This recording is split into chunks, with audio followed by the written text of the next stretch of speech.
going on, guys? Welcome back to Before the Whistle. I'm your host, Maddy Hudak. I just wanted to, again, take a quick moment and thank everyone for very overwhelming feedback to probably my most personal episode yet, where I really delved into life traumas that I've been through and how that really shaped me into being a sideline reporter today. I never really expected to share any of that stuff. And the way it resonated with people and feeling like healthy work environments are paramount to success, even if that changes one person's mind or maybe gets them to look at their life differently, then I'll feel like I've done something way past what I ever intended with this show. But I think that really also embodies the heart of my conversation with today's guest for this episode. It's someone that, again, it's a very entertaining, unique conversation as always, but so insightful, so thoughtful, and really gets down to, again, what I'm trying to get to with this show, which is how human beings matter more than quite literally anything else to this sport. And without further ado, Tulane Strength Conditioning coach Kurt Hester, someone that I think is really underratedly incremental in the greatest single season turnaround in college football history, getting a lot better at that, because he was the one that led the offseason workouts for these guys before spring camp. And when I say that I felt a different air heading into that time, in that present moment was lacking the context that he had held those offseason workouts. But how do you get someone to buy into what you're selling when they've only won 2 games the year prior and you weren't there? Well, it turns out that he had a more similar experience in that aspect than I really was aware of. And that really shone through here. But the reason that I've always kind of felt like I've had a kinship with him, our first conversation at spring camp at the Saints training facility in Metairie, I walked up to him and I asked him if he was a new strength and conditioning coach.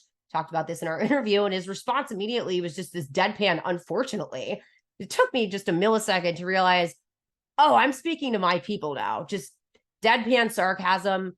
This doesn't, as a general, nothing ever has to be as serious as you make it. But I think especially the approach that he took with these guys after just so many serious moments of the last year, it was kind of a breath of fresh air. And then to just look at how they performed on the field, how they all took to yoga, and it's things like playing tag and these things that might seem kind of jokey, but they're so actually deliberate and really get to the heart of football skills, but also how you motivate players.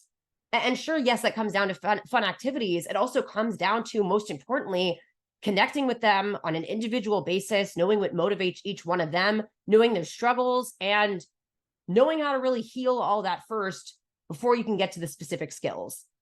And there's context, again, for, I think, both of us, and from a mental health and life perspective, on how important that approach is. But just to kind of lead into things, and again, to emphasize how important he's become to this program in just a year's time, I noticed that he was the chaperone for all of Tulane athletics going down to Australia for this mini study abroad program.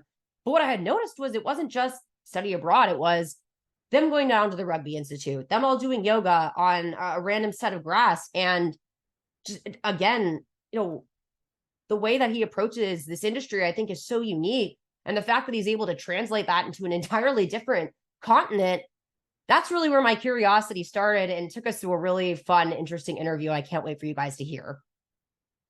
We took 70 athletes, 40 of them football players, others from bowling, tennis, golf, women's basketball, to Australia, to Sydney, Cairns, and then Melbourne. And it was a total of 12 days, really almost 4 of it's traveling. So, I mean, you're on a plane. Literally, it took us 32 hours to get home. So straight through. So it was a study abroad, and it was a sports sociology class. So we did a lot of things with a lot of professional organizations like Rugby League, and went to their basically their home office, their corporate office, which is in the Olympic training centers where they had the Sydney Olympics. So we got to see a lot of the different facilities they built for the Sydney Olympics while we're in Sydney. We toured the city, did some class work at a university there where they had 4 speakers that day. Then that was our first day. So, we were still really jet lagged after that first day. and they had a yoga Pilates instructor. And so we went on this basically a carpeted tennis court. It was like a turf tennis court, and we did Pilates and yoga. They play tennis on the tennis court? Yeah, they play tennis like on turf courts. Interesting. You know, like old school AstroTurf. Yeah. So you know, we which was good, man, because it was like everybody was stiff and beat up and sore from traveling for 30 something hours. Because I mean, the first flight's like so we flew to Houston, then we flew to San Francisco, and then we flew to Sydney. And like you leave, I think we left San Francisco at 8 at night, and we got to Australia at 7 or 8 the next morning. So how long was that actual flight? I've always wondered, because that's where I would take off. I think it was almost 15 hours. Yeah. You know, in the air. Yeah. Traveling all day, like flying from city to city, and then you had that long flight. You know, so the same way on the way back. You know, we left at 6:30 in the morning, and I got to New Orleans at 8 that night. And you just have like no concept of time at that point. I remember when I went abroad to Cape Town, it was the same kind of 6 hours to DC, 18 hours to Cape Town. And then I could not have imagined doing anything the next day like you guys did. Well, I was here, like Fritz called me up, said, "All right, Carl, I'll talk to you in the morning." So I was here, I was in the office the next morning with really, and you're 15 hours behind. So we have guys who are still kind of screwed up with their time change, where they're staying up all night still and can't flip it, you know. So I just stayed up straight through and knocked down, 20 monsters and Red Bulls, and just stayed up, and then died that night and kind of flip my switch after that. But we hit every city. We got to see basically kind of like, it's like I equate it to the NFL Hall of Fame. It's the Australian Hall of Fame, is where the Rod Laver Center is where they have the Australian Open. Cool. And so there's the Australian Open, then there's a huge Australian rules and rugby venue where I think it's like it holds over 80,000 people. And their Hall of Fame is the 2 floors at the bottom of it. So we got to go through the whole Australian sports. It's a sports Hall of Fame, so it's every sport, and everything's computerized and all. It's really cool that everything's touch screen. You can pull up any sport, male, female, any era, and it was really phenomenal. It's just like, to me, like the NFL Hall of Fame in Canton. Then we went to Cairns, and we got to swim the Great Barrier Reef. Snorkel it. I'm really jealous of all this. On Green Island for a day. But we trained almost every single day. Like I'd find either a piece of grass, sand volleyball courts, basketball courts. We got to train in the rugby, their rugby league weight room, and use their fields. So we trained one day there. One day we trained at the Olympic Center in Sydney. We had 3 different things going on. We're playing basketball, we're playing netball, which is really hard, and playing volleyball. And we played for like 2 hours. And then one night we played beach volleyball, probably 4 hours, because, that's exhausting.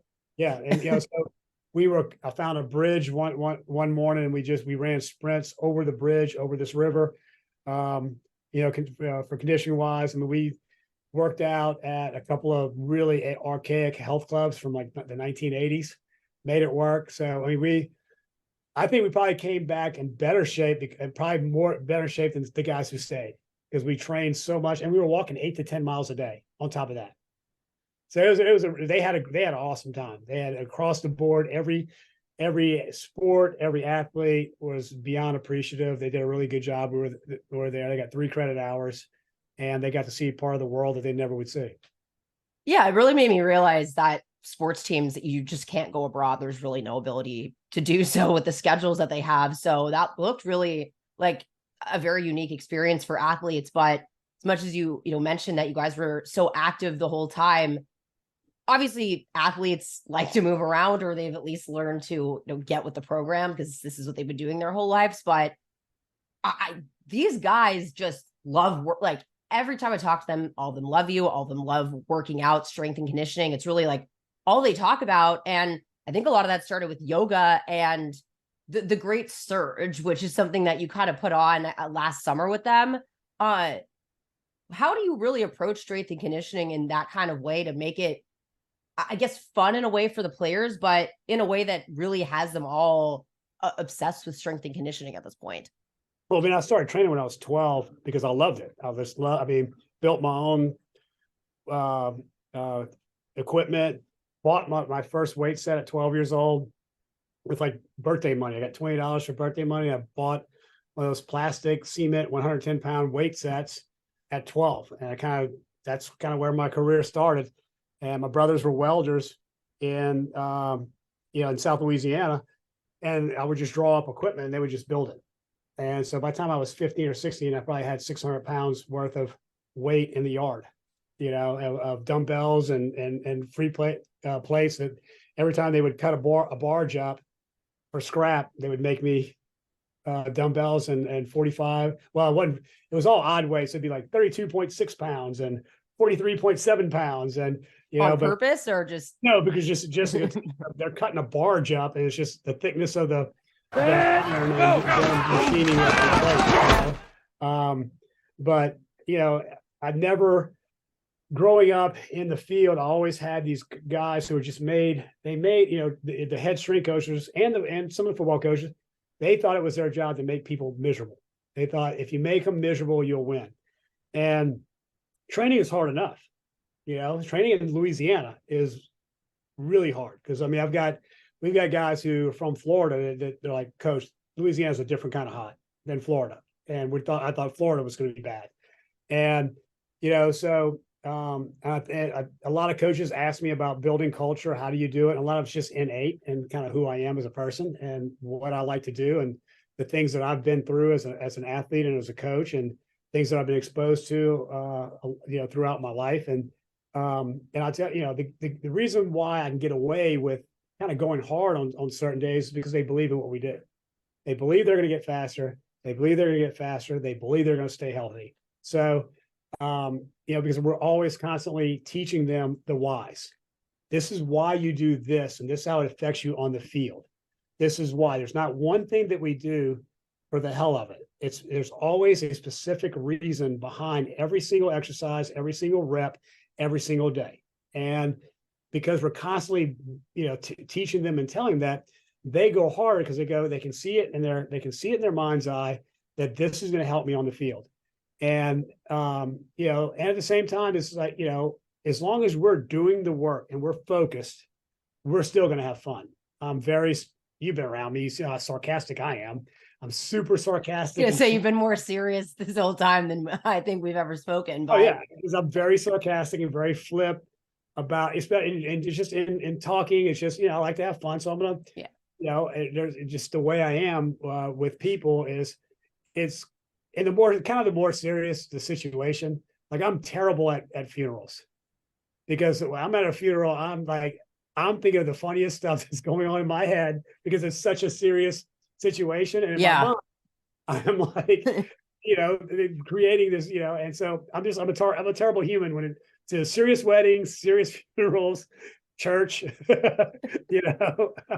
so anything in church. My football staff meetings, it's so serious. And the more serious, I think, the more comical things that go through my head. And so I can diffuse some really serious situations with athletes because of my sense of humor. And I'll say some really insane stuff that they look at me like, yeah, Coach, that's pretty insane. And, they think it's funny and, it keeps them motivated and keeps them, they go through a lot of stuff. With class, all the responsibilities. Some of them have a lot of family responsibilities back home that they have to deal with on a daily basis. So I'm not going to make their lives harder than what they are when it comes to training because I don't have to. I can still train at the highest level and we can still win and still have fun at the same time because everything else that they're doing, school to them, for the most part, is not fun. Meetings are not fun. Practice, because they're working on their craft, to a certain extent, it's fun for them to a certain, until it gets, 99 degrees and 100% humidity, and you got a helmet and shoulder pads and, 30 pounds worth of weight on. And then, your equipment weighs 25 pounds of pure sweat and you're dragging that up and down the field. So, I think that's been my key to being successful at what I do. is Yeah. more my sense of humor. I was just about to say, I think so many people are way too serious in general. And I think there's this idea of, like you said, strength and conditioning coaches just kind of being these hard asses. And I think there's a time and place for that. But I'm kind of the same way. And I think it's really important, like you said, to connect with people on a human level and get them to buy in, because that why I think you really touched on. I read this book about like how people adhere to inner and outer expectations, and something like you either are an obligator and you only adhere to external ones, that you're someone who really only adheres to your own. I'm a questioner. So it doesn't matter if it's an inner or outer expectation. I have to know why it's important. So I think, especially for these athletes, but what sticks out to me is that you came in and got these guys to buy in when you weren't here for the 2-10 season, but you were really kind of the primer in the off season with all of the coaches on the recruiting trail to get these guys bought into what ended up being that 12-2 season. So like, how did you approach that? Did you keep in mind that you were walking into kind of this 2-10 situation, and how do you kind of lift spirits throughout that? No, I mean, because I experienced it. I mean, I went 8 years at Louisiana Tech with going to 8 straight bowl games, winning 7 in a row, and then 1 year, 3-8, and we lost 5 games on the last play of the game. Oof. Literally the last play of the game, we lost 5 games, either 4 or 5, and so I could empathize with them because, like, look, guys, I've just gone through 3-8, and won the entire time besides this 1 year, and it's the same thing, it's the same. Well, 3-9, it's just the same thing as 2-10. The same to me. It was the same thing. So we had been through the same year. We both experienced the same year, and so I just told him, I said, look, give me 2 weeks. I'm not saying I'm better than the guy before me. I'm not saying I'm worse. Give me 2 weeks to earn your trust. Just give me 2 weeks. I said, in 2 weeks, you'll see a difference in how we're going to do things. And they told me literally after 1 week, I said, because one of them asked me a question, I said, okay, look, man, just here's why. Give me 1 more week. And I think it was Dorian and Nick said, Coach, we trust you now.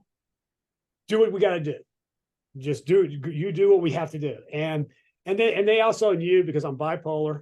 So I'm bipolar with convergence. So it's like my manic and my depressive run together. Mm-hmm. And so when I don't sleep for 3 or 4 days straight, I'm very agitated. I'm at a very agitated level.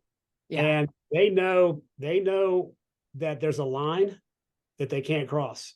And that there's it's almost like the movie Alien. A little alien pops out of my chest, and they're like, they don't want to see the alien. They'll tell you, Coach, we don't want to see the alien, because they know they respect me enough not to cross the line. But if someone does cross the line, it's a situation they don't want to ever happen again. So, and rarely, maybe once a year, the alien has to come out. And it's all it takes is one time per 12 months, which is actually really good. Yeah. Pretty good odds. I think too, the fact that you're that open about those kind of things, just again, especially I think with the stigma of these hard strength and conditioning coaches that you can't really relate to, like you said, not everyone's going to be neurodivergent or have something like bipolar disorder, but I think just being open about those things and open about how those affect your communication styles, it just really, by the time I got to spring camp, I was lacking this context, not knowing that you had kind of been the one in charge of that. And it did feel different when I got to spring camp. And I remember meeting you and asking you if you were the new strength and conditioning coach, and your response being unfortunately, which set the tone for, again, what I knew that your humor style was going to be. But usually I say, maybe, depends on what did he do? So yeah. Did he do something really crazy? Well, I'm not him. Yeah.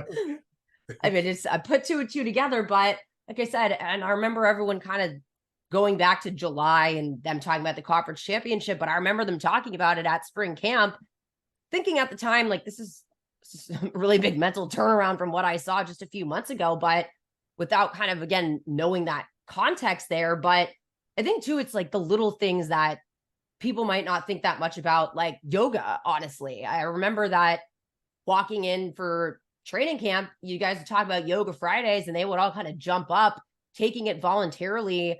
I'd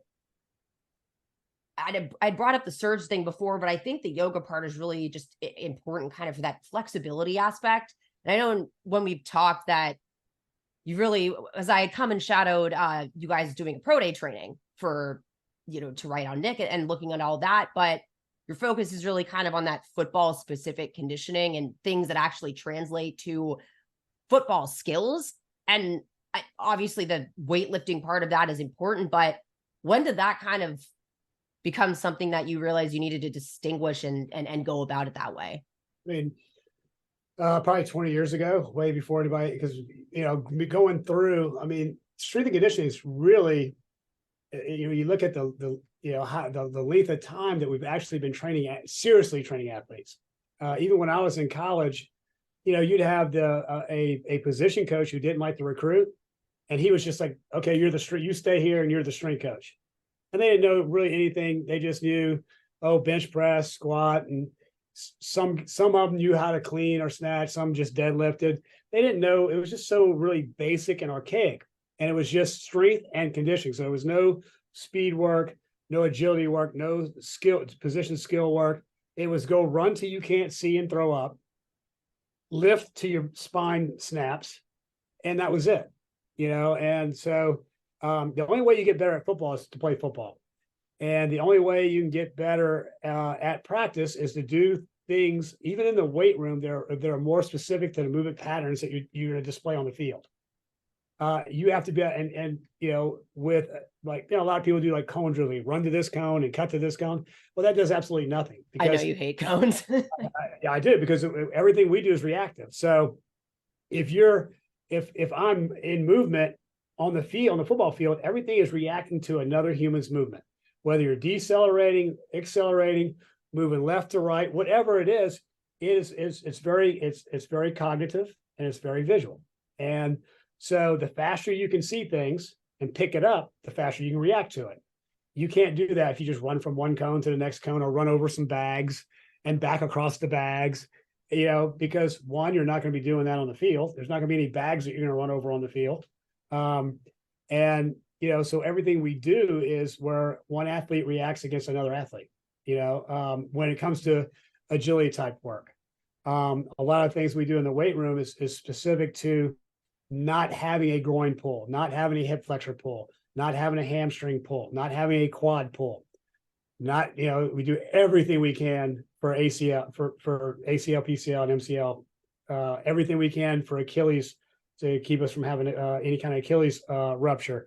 So, I mean, there's a lot of things that are so multifaceted in the weight room, plus the mobility stuff that we do, where, just on, a hip, that one hip is, it can internally rotate just like the other hip, or externally rotate just like the other hip. The same thing with the shoulders. So it's complex, but it's not. To me, it's not. It's just smart training. So a lot of other people, it's like, man, it's really complex. No, it's not, because it's elementary to me, because these are the things we have to do to bulletproof a football player who plays a combat sport that's very brutal, that practice is brutal, preparing is brutal, and the game is brutal.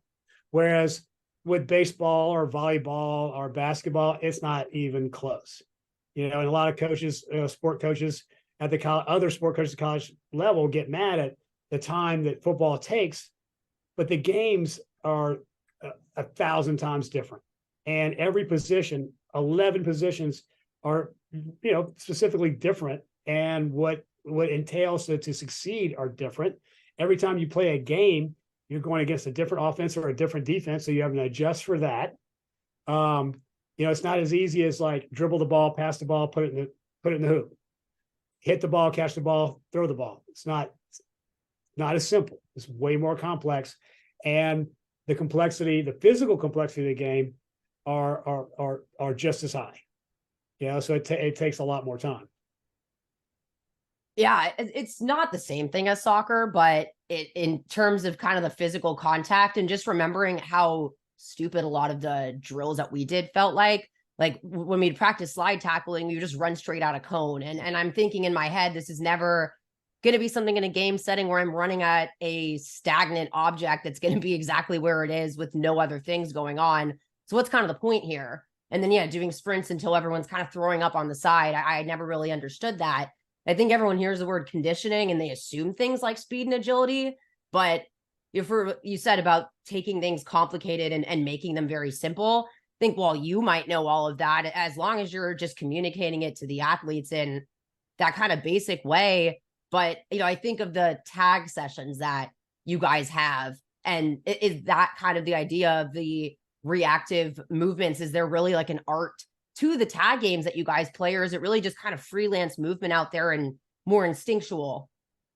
It's instinctual, but at the same time, like if you work visual and cognition stuff where we're working the peripheral vision, we're working on depth perception, we're working on focus and picking out objects at a really fast level, that when it comes to another human, that you have a wider range of vision, so you can pick up things at a wider range. Your depth perception, so the ball or the person is where you see them. They're not like if you close one eye and then close the other eye, a person moves. Right. Your depth perception is off. So, or if you're foresighted or nearsighted, your depth perception is off a little bit. So the eye is a muscle just like anything else, and you can train it to become a lot stronger. I do a lot because I'm a bow hunter. And when you're looking at a pin through a bow at low light, it's hard to see when you're deer hunting or pig hunting. And so, but the more, I train my eyes just to shoot better with a bow. It's the same thing catching a ball. It's the same thing a quarterback dropping back and finding an open receiver in a hundredth of a second. It's the same thing of a linebacker reacting to a running back coming through the hole, or a running back reacting to a linebacker coming through the hole. Is you pick things up faster, so you react faster, but then you have to put it in motion. And if, like in a simple tag game or tag, you're it, and you're in a circle, and there's 6 guys, and one guy's it, and you're changing the it guy every 5 to 10 seconds, and they're trying to tag people, and they're trying, they're diving out of the way, they're rolling, they're moving, and they're reacting to another human. Well, it's the same type of reaction you're going to have on the field when someone's running the ball and you have to tackle them.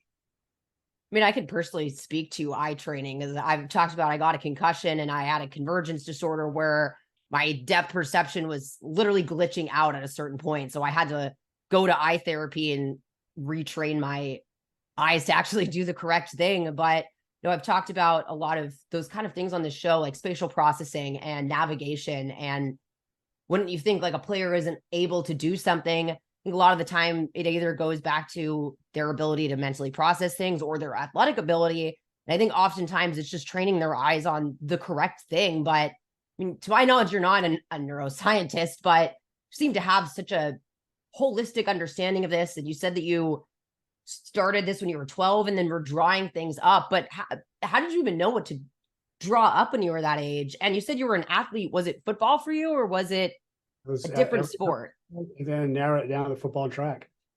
So it was 100 meters and 400 meters, and relays, and played, defensive back and tailback and run back in college and in high school. And, it's, I don't know. It's just, to me, it's innate. It's just kind of how I see things. I have a very kind of creative mind, so I can figure things out really quick. And I got a very abstract mind, actually. And so it's not, even in training, like a lot of strength coaches will put like, okay, in their squat workout, it's going to be 50% for 5, 60% for 5, whatever their percentage in the programming is, and they don't know how to deviate. So whatever they write for an 8-week training cycle, they'll just stick to it. No matter what happens on the field, no matter what happens at practice, no matter what happens in their life, no matter, if they didn't sleep, if their girlfriend broke up with them, if someone died in their family, if they didn't eat, all the things that inherently will crush a human because of no recovery, from that standpoint, is that I can read our athletes, especially during the season, and watch practice, look at the GPS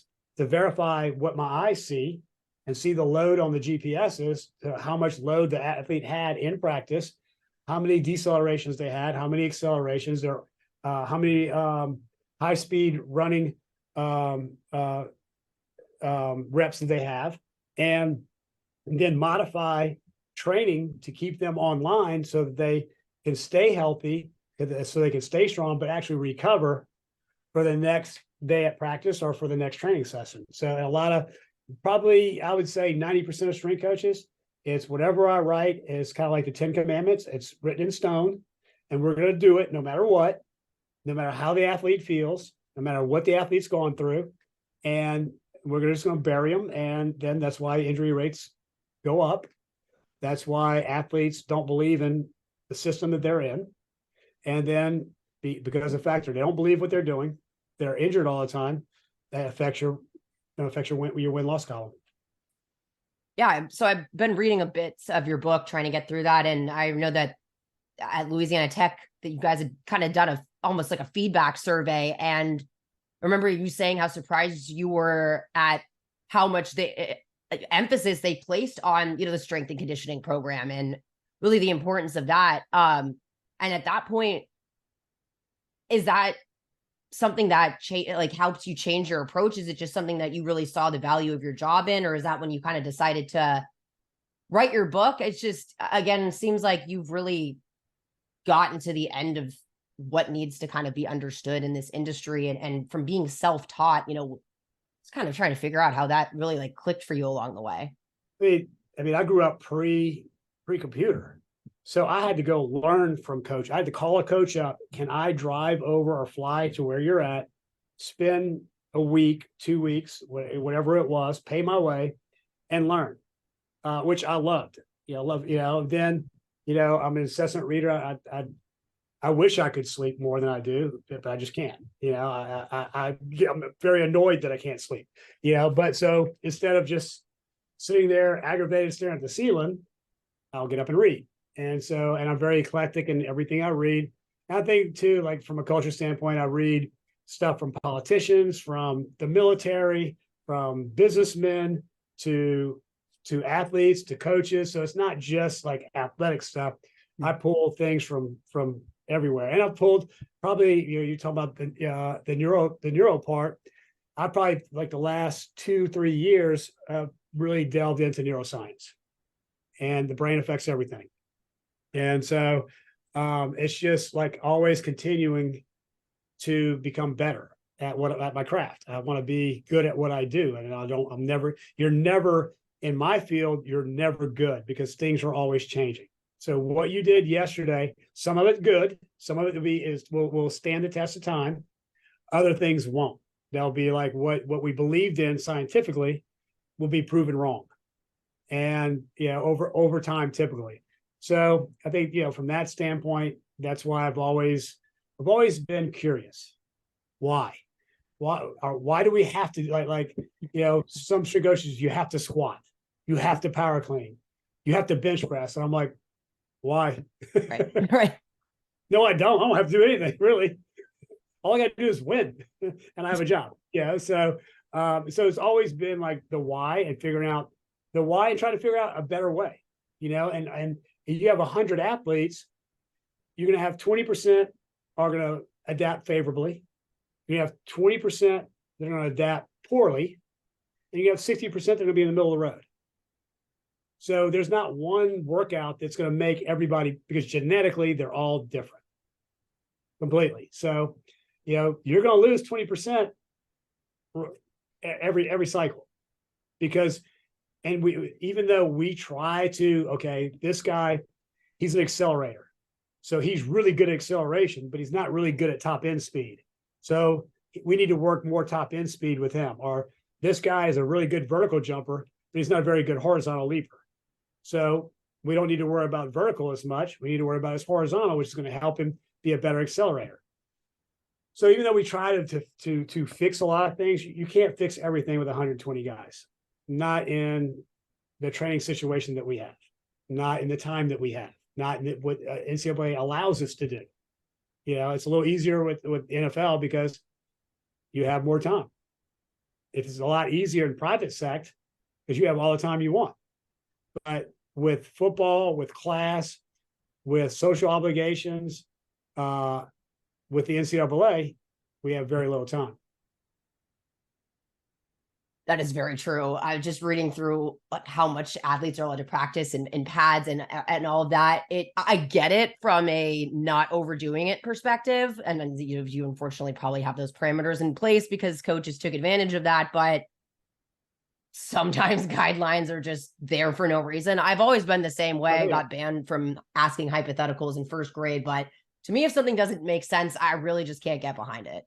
I mean, I always say, I said this one time at a radio show on Skip Holtz's radio show, actually, and someone had said something about the NCAA. I said, what, the National Communists Against Athletes Association? And Skip's like, Kurt, really? Now they're going to come, now they're going to investigate us because you said that. And it's really, their thinking is so everything's so misled with these guys. And even with like contact, okay, tackling is a skill. The more skilled at tackling you are, it will decrease concussions by the fact that your head is not involved if you're technically skilled. And you can do it with using just pads and not have pads on. And there's a lot of different drills. USA Football does a great job of all these, taking rugby, because the head of USA Football was a former professional rugby player. He was a linebacker at Penn State. And he's developed a tackling system that Seattle Seahawks they're the first ones that started. I've seen those videos actually. Yeah. Okay, with Seattle Seahawks. And, but there's a company that makes the pads of this. It's a report called the Gray Report that shows how technical tackling is. And it's a skill that do basketball players shoot free throws year round? Do baseball players get in a cage and hit year round? Yes. So it's the same thing with tackling. We could do it in our training, on our field, on skill days, and do it throughout the year so that when we get to camp, their skills are really refined, but the NCAA won't allow it. It does sound like, thinking about how backwards it is, I guess the idea of, less repeated hits, but like, I just think if I try to go slide tackle now, granted, it's been like 10 years, but like, it's something we had to regularly and consistently practice. And it still feels different every time you get hit with a real person. So, expecting guys to just be able to pick that up and not have technique suffer to me is nuts. Watch rugby warm up. Watch I have seen rugby and it's do you see literally crazy. Their tackling drills? I actually haven't watched the drills. So yeah, they will do tackling drills at low speeds because you can't use your head. You can't launch yourself. Right. You can't launch off your feet to make a tackle. You can't hit low. So they fit up and they roll. And so they will do in their warm up, they would do a bunch of tackling drills, but they do tackling drills year round and they don't play with pads. Right. They don't have the concussion rates that American football has. And, so if you can do it safe year round, and it takes like 15 minutes to keep the skill up so that when we start camp, it's already inlaid and set.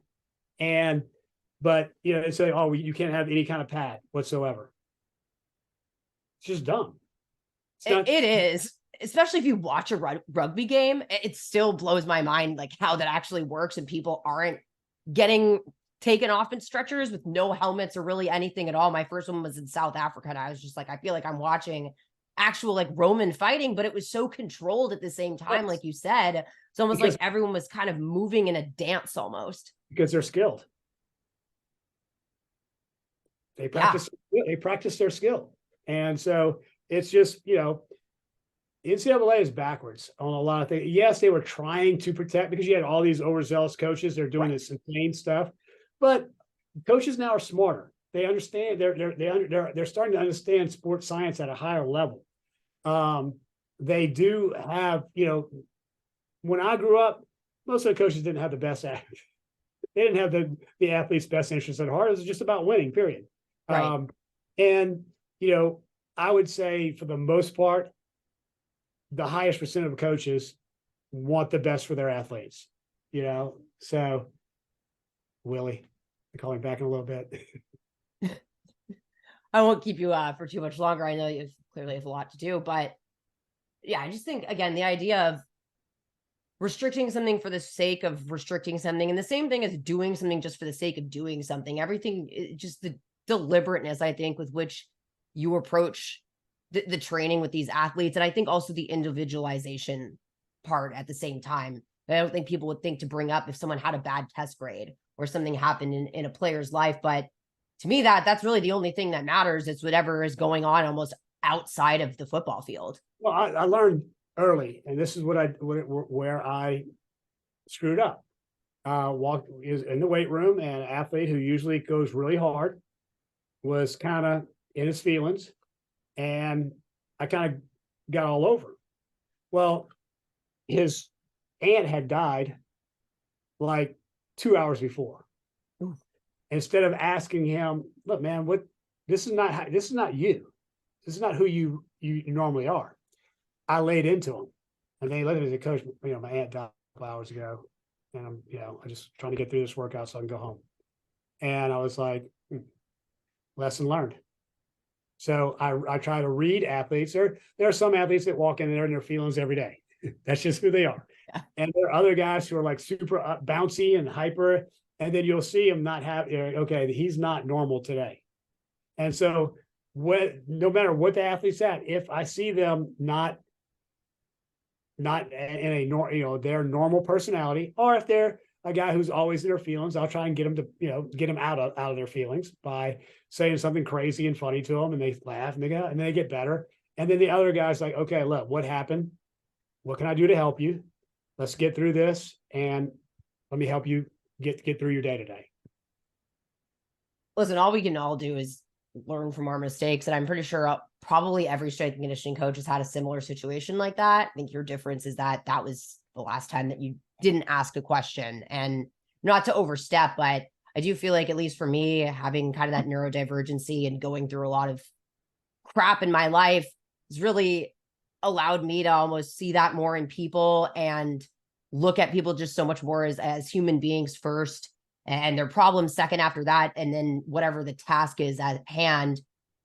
Sounds like it's bad to say it's at the bottom of the list, but to me, it's kind of this like reverse pyramid where everything is not set as a foundation. It does not matter if you teach them the skill, because even if you could teach it to them in that moment, they might forget it immediately because they just are not tuned into what you're doing right then and then. If the athlete does not trust you, you are not getting anything done. The team does not trust you, you're not going to win. That's across the board. And you ever watch Ted Lasso? I haven't. I really want to, because I don't have Apple TV. There's a scene in the first one where he's playing darts with this owner of soccer team, and they had this huge bet, and he's talking about curiosity. See, I was curious enough to ask the athlete why. Why are you? What is wrong? I was curious. I'm curious enough to why do we have to train this way? Curious enough to how can we do things do things better. And he's playing darts. He's talking about being curious, and the last part was like, if you were curious, you would have asked me, did I ever play darts? Because the bet was on a dart game, and he just hits like bullseye, bullseye, bullseye in a row. And he goes, yes. And I would have said, well, yes, I do. I played every Sunday with my dad. And, from 12 years old all the way through college. And, and he wins the bet. And it's just, and it's actually you look at that one instance and that, and Ted Lasso, and you go, okay, that is truth. That's reality. If you're curious, and curiosity, like, a lot of times, it's I think it's the opposite. Curiosity will keep you out of trouble, not get you into trouble.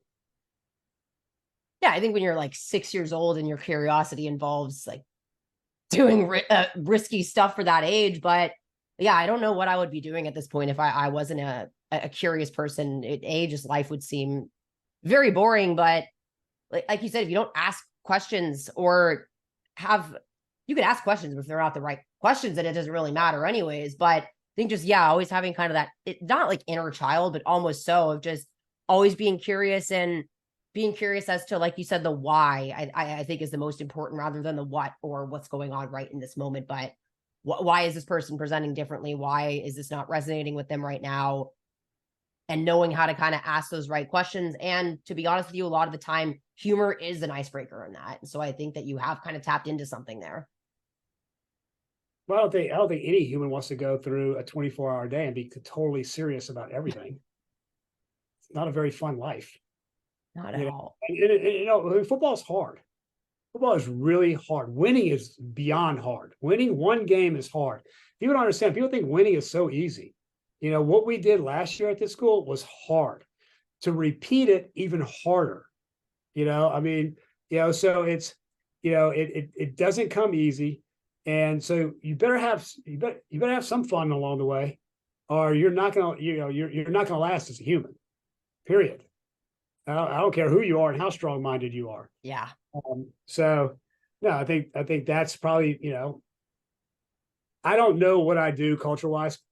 Coach Fritz talked to me a little while ago about a coach wanting to know what we do culturally and motivation-wise and all that. And coaches call me all the time. I hear you're a really good culture guy. And I interviewed for the University of Colorado one year, and their athletic director said, Kurt, I hear that you resonate with athletes. Why?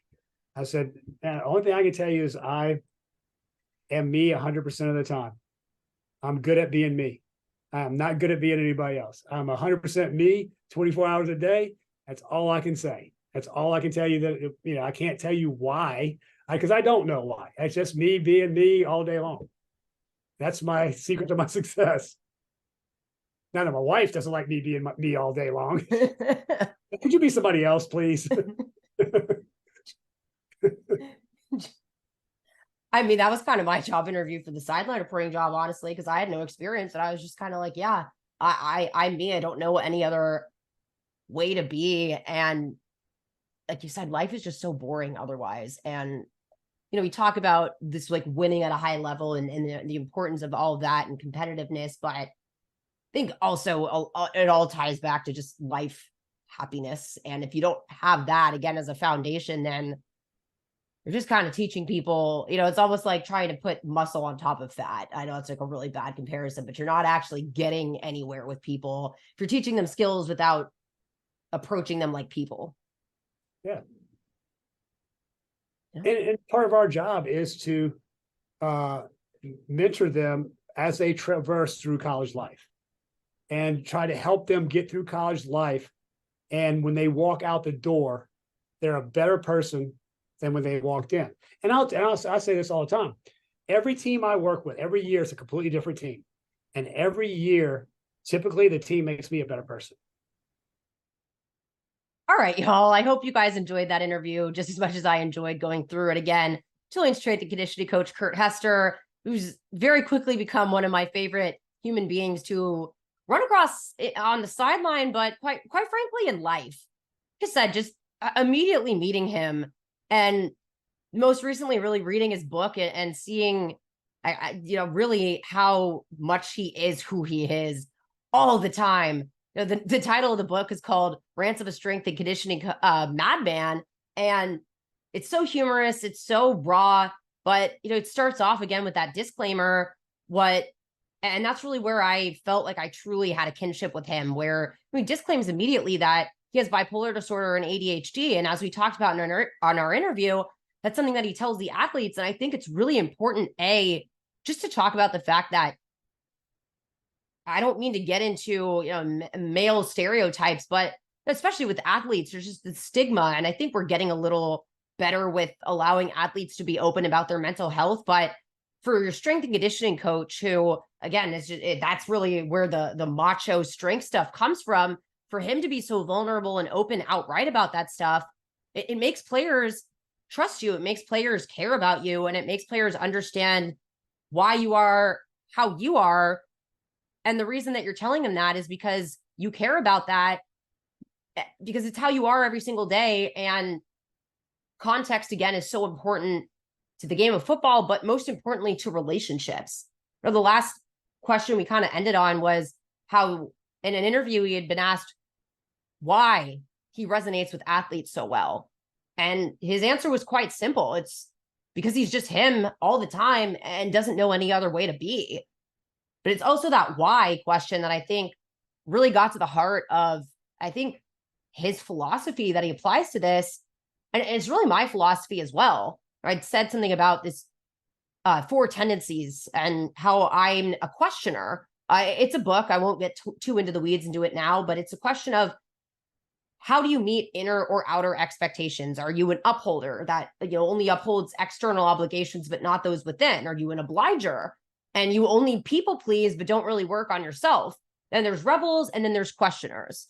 And questioners basically resist outer expectations unless they understand them. And it's that why question. It's the curiosity, something that I've said has been my best strength. And he just pointed to as one of his, but that's when it turns into an inner expectation. We talk about the psychology of athletes, brain and behavior, and the motivations behind them. Intrinsic motivation is the strongest form you can get. And that's when it comes from within.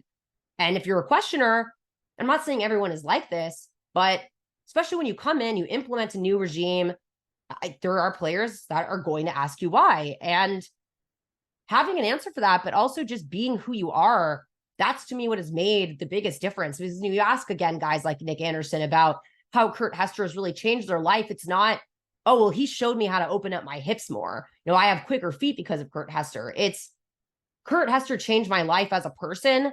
And then that translates to on the field performance. And again, with the heart of what I want to get to on the show, Kurt Hester just exemplifies that in spades. And as he said, it's going to be really tough. And I'm really looking forward to seeing how that motivation really translates from going from, the 2-10. And as he mentioned, that really helpful context of that 3-8 year that he had at Louisiana Tech, making a lot of sense as to how he was able to connect with these guys. What do you do now that they've won 12 games? How does the motivations change? So it'll probably be something I come back to during training camp, but that's all for this Friday's show. And maybe I'm going to go take a yoga class now because I'm feeling a little inspired after that conversation. But as always, y'all, please remember to hit like, hit subscribe. If you watch this on YouTube, if you're listening on Apple, on Spotify, every part of it counts. And I know I've leaned so much into Tulane, but I think that it's more that I'm so lucky to have such a rich subject matter in them, but such rich people that I don't know who I would rather have on the show other than the people that I've surrounded myself with and really connect with. And he was at the top of that list.